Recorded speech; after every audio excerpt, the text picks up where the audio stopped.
अस्सलाम वालेकुम। शकील अमान journalist official YouTube channel में मैं आपको खुशामदीद कहता हूँ। आज कबूतर बहुत सारी खबरें लाया मैं आपके साथ जो शेयर करने जा रहा हूँ, उस पर बात भी करेंगे। पहले बात करते हैं कि जो सिक्योरिटी एजेंसियों ने एक रिपोर्ट जो चीफ जस्टिस को उनके चैनल में पहुंचाई और उस पर आज चीफ जस्टिस ने रिमार्क्स दिए कि क्या गारंटी है कि 8 अक्टूबर को भी इंतखाबात हो सकेंगे या नहीं। उन्होंने एक नया पंडोरा बक्स एक खुला है। देखते हैं कि इस जानिब कब तवज्जो दी जाएगी कि 14 मई वाला मामला जो है अब वो 8 अक्टूबर पर मुस्तकिल ट्रांसफ़र हो चुका है या मुंतकिल हो चुका है, ऐसा बाज़ाहिर नज़र नहीं आ रहा, क्योंकि साथ ही चीफ जस्टिस की तरफ से हुक्म आ गया है कि हमें बताया जाए कि फंड्स जो 21 अरब रुपए के हैं वो हुकूमत कब तक रिलीज़ करेगी, और उसके लिए चीफ जस्टिस ने हुकूमत से दोबारा जवाब मांग लिया है। दोबारा जवाब मांगने का मतलब यह है कि जो सिक्योरिटी एजेंसीज ने रिपोर्ट दी थी कि अभी इंतखाबात का माहौल नहीं है, सूरत हाल जो है वो अमन अमान के हवाले से भी एक सवालिया निशान छोड़ती है। तो ऐसी सूरत हाल में आप ये इलेक्शन अक्टूबर तक ले जाएं, तो जो दोबारा जवाब मांगने का मतलब वाजह है कि चीफ जस्टिस ने या सुप्रीम कोर्ट ने खुफिया एजेंसियों की इन रिपोर्ट्स को मुस्तरद किया है, तभी उन्होंने जवाब मांगा है।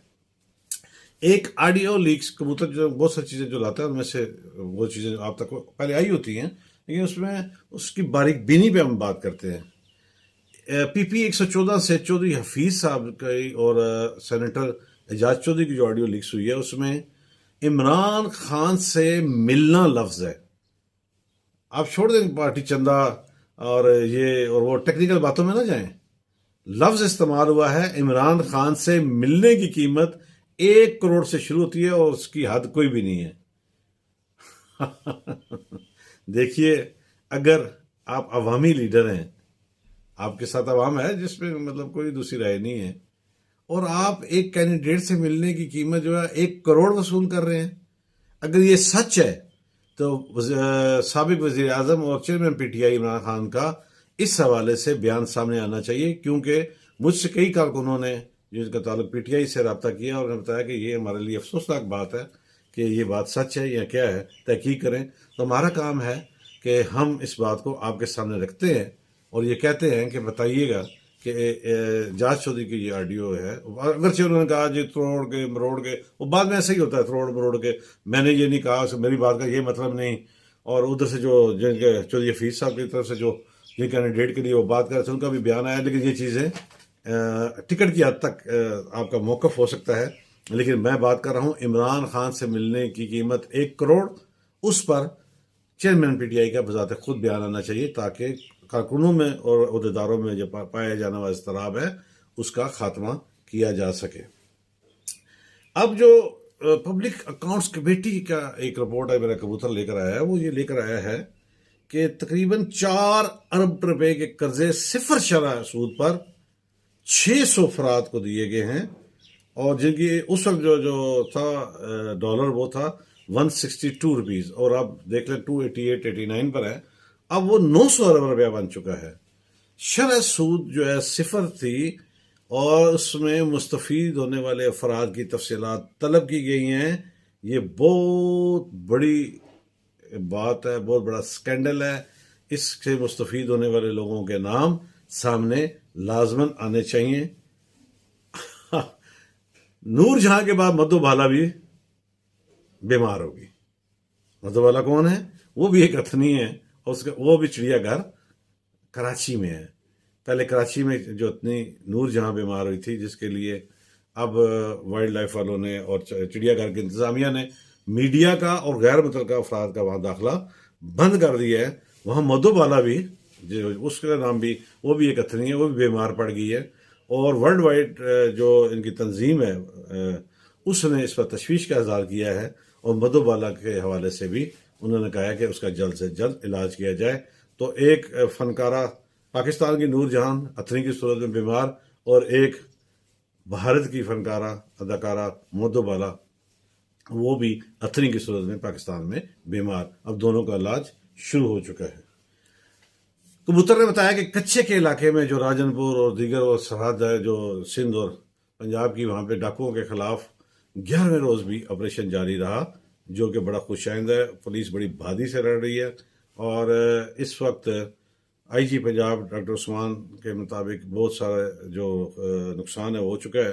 लेकिन इसमें बारीकबीनी की जो बात है वो ये है कि डाकू रॉकेट लॉन्चर इस्तेमाल कर रहे हैं और जवाब में पुलिस वाले फायरिंग कर रहे हैं। फायरिंग और रॉकेट लॉन्चर के दरमियान जो फ़र्क है उसको ख़त्म करना होगा, तभी हमारी फ़ौज जो है या हमारी जो फ़ौज से मुराद हमारी पुलिस की जो फोर्स है उसको तकवीत मिलेगी, हौसला मिलेगा और वो डाकुओं के खिलाफ सही मानों में लड़ाई कर सकेगी। अगरचे एक चौकी पर हमला करके उन्होंने 2 पुलिस एहलकारों को शहीद और 2 को ज़ख्मी कर दिया है। इस तरह पुलिस के हौसले पस्त होंगे, पुलिस को जदीद असला दिया जाए और उनकी पूरी मावनत की जाए ताकि वो डाकुओं के खिलाफ मुकम्मल तौर पर अपनी बहादुरी से उनका कला कमा करें, उनका खात्मा कर सके। कबूतर ने बताया कि मुफ्ती अब्दुल शकूर साहब जो साबिक़ वफाकी वजीर थे मजहबी अमूर के, उन्हें एक वीगो डाले ने हिट करके 110 की स्पीड से उन्हें हिट किया और वो उनकी एट स्पॉट डेथ होगी। और इस पर बहुत सारी बातें होती रहीं, लेकिन इब्तदाई रिपोर्ट जो जारी हुई है उसमें इसको हादसा करार दिया गया, तेज़ रफ्तार हादसा। और उसमें बताया गया कि इस वीगो डाले ने इससे पहले 6 माह के दौरान 5 मरतबा 110 की स्पीड करते हुए 5 मरतबा उसके चलान हुए, जो उन्होंने एक भी नहीं भरा। कितना ताकतवर वो शख्स है जिसकी ये वीडियो डाला है, जिन्होंने एक चलान भी नहीं भरा और आखिरकार उस तेज रफ्तारी ने एक मिनिस्टर की और एक इंसान की जान ले ली। कानून अपनी हरकत को महदूद ना करे, उसको लामहदूद करे ताकि किसी को फिर दोबारा इस तरह का स्पीड नहीं करनी चाहिए। कल एक बड़ी दिलचस्प बात वो मेरे कबूतर बताया कि दिलचस्पी उसमें मजीद ये आ गई कि कल आप सबने देखा सुना होगा, सोशल मीडिया में भी आया, बाकी जगह भी आया, कि एक जंगली बिल्ली जिसकी मुशाबहत चीते के बच्चे की नुमा थी, बड़ी खौफनाक थी, वो पार्लियामेंट हाउस में घुस गई और वो एक फेडरल सेक्रेटरी के एक बड़ा अफसर के कमरे में घुस गई। अब कमरे में जब वो घुसी और उसको जब पकड़ा जाने लगा तो उस दौरान शीशा टूटा, 2 छोटे टेबल टूटे, कारपेट खराब हुई और इस तरह के गमले टूटे और बहुत सारा जो दफ्तरी जो सामान है वो टूटा। इस पर अब सारे जो सर जोड़ कर बैठ गए कि इस जो नुकसान का अजाला है या इसका रीइंबर्स है या इसको दोबारा खरीदना है तो क्या मद लिखी जाएगी कि ये नुकसान कैसे हुआ। हम क्या बताएं कि ये नुकसान एक बिल्ली के घुसने से हुआ, तो फिर ये सिक्योरिटी और दीगर और बिल्ली अंदर घुसी कैसी, एक नई इंक्वायरी खुल जाएगी।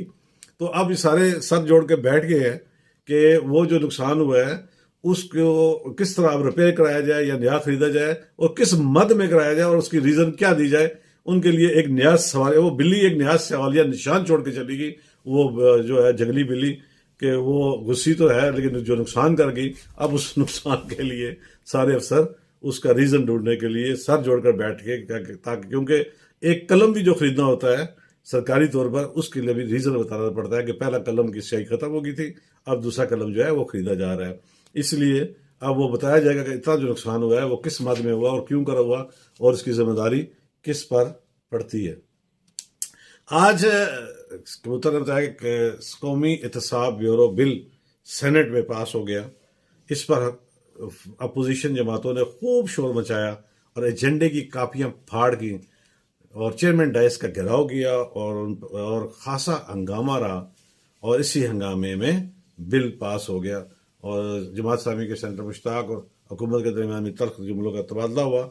लेकिन देखना ये होगा कि हम बिलों के लिए या अपने मकासद के लिए कौमी असम्बली और सेनेट के इजलास अचानक बुला लेते हैं, लेकिन काश ऐसा हो कि गुर्बत के खात्मे, लॉ एंड आर्डर की को मेंटेन करने और इससे मुल्लिका अवामी जो मसाइल हैं उनके लिए भी कभी हम ऐसे इजलास बुलाकर उन पर बात करें।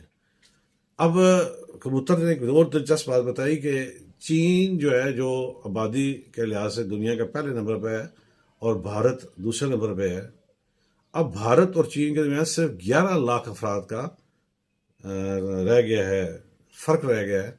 भारत की जो आबादी है वो 1.4 अरब पॉपुलेशन हो चुकी है और 2011 से अभी तक मरदमशुमारी भारत में नहीं हुई। आप अंदाज़ा लगा लें तवील अरसे से। तो कबूतर का दावा है कि अगर ये रायशुमारी कराई जाए, मरदमशुमारी अगर हो, तो भारत चीन से आगे निकल जाएगा और दुनिया की जो इस वक्त आबादी जो है वो 8 अरब को क्रॉस कर चुकी है। तो भारत इस लिहाज से अगर 2011 के बाद अभी तक मरदमशुमारी नहीं हुई, अगर भारत में ये मरदमशुमारी होती है तो भारत पहले नंबर पर आ जाएगा। और जो भी उस 2011 की मरदमशुमारी के मुताबिक चीन और भारत के दरमियान सिर्फ और सिर्फ 11 लाख अफराद का फ़र्क रह गया है। आबादी को कंट्रोल करना हर हुकूमत की अपनी अपनी पॉलिसी है, इस पर हम क्या कह सकते हैं, कोई बात नहीं कर सकते, लेकिन दिलचस्प खबर थी, आप तक पहुँचाना ज़रूरी थी। चलते चलते हमेशा की तरह ये कहूँगा, जहाँ आप अपना और अपने प्यारों का ख्याल रखते हैं वहाँ इर्द गिर्द मौजूद ऐसे लोग जो मुस्तहिक हैं उनका ख्याल रखिएगा। बात और ख़बर अच्छी लगे तो मेरे चैनल को सब्सक्राइब कीजिएगा, कमेंट्स कीजिएगा, शेयर कीजिएगा। मुझे इंतज़ार रहेगा। कल इंशाल्लाह नई खबरों और नई बात के साथ फिर हाजिरी होगी। इजाज़त दीजिए। अल्लाह हाफिज़।